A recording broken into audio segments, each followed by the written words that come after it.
It is one of the most popular drinks in the world that is beloved by many, but also widely disliked by some. Yeah, but a new study is showing that your morning cup of coffee may have some major health benefits for women, leading to better physical and mental health as we age. With that, we're joined by our medical expert, Dr. Neha Sharma. He's here to help us take a closer look into this new study. Dr. Sharma, thanks for being here. Hi, thank you. I love the sound of this study, and can we have coffee by the gallon, maybe?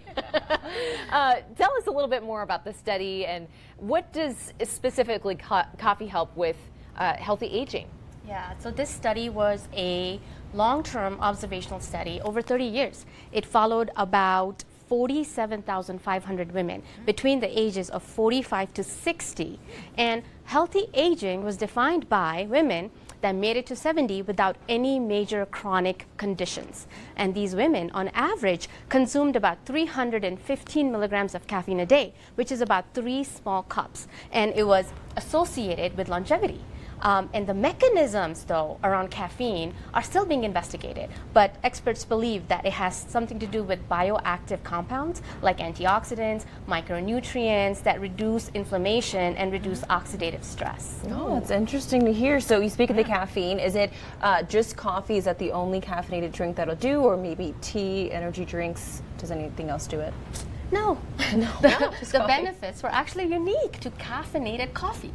Yeah, they did study teas, decaf coffee, sodas, but no, actually sodas is linked to lower likelihood of healthy aging. So this was unique to coffee, which is really interesting.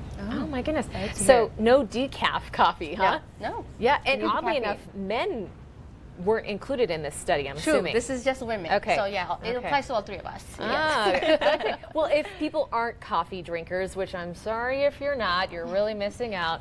I'm kidding. Is it worth starting to get those health benefits found in the study? Maybe if you don't prefer the taste of coffee. It's not worth it actually. Oh. And I'll tell you why. Because this study was observational. That means that there's an association, but not causation.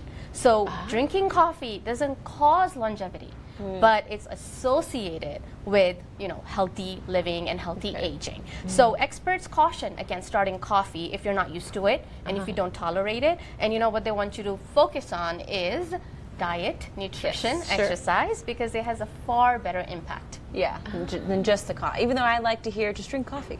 But there's other things. But with that, what are kind of some of the risks if you do drink too much, or are there risks included in this? Yeah, so too much is usually defined more than 400 milligrams of caffeine a day, which is about 4 to 5 small cups.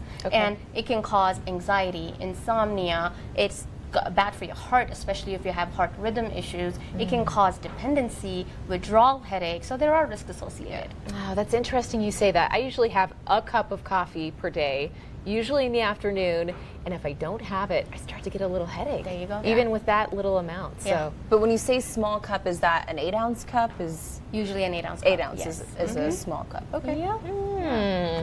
You have to take it all into consideration, right? Yes. All right. Dr. Neha, thanks so much for joining us today. By the way, if you folks have a question for Dr. Neha, you can send it to us at healthycolorado@krdo.com. Thanks again for coming.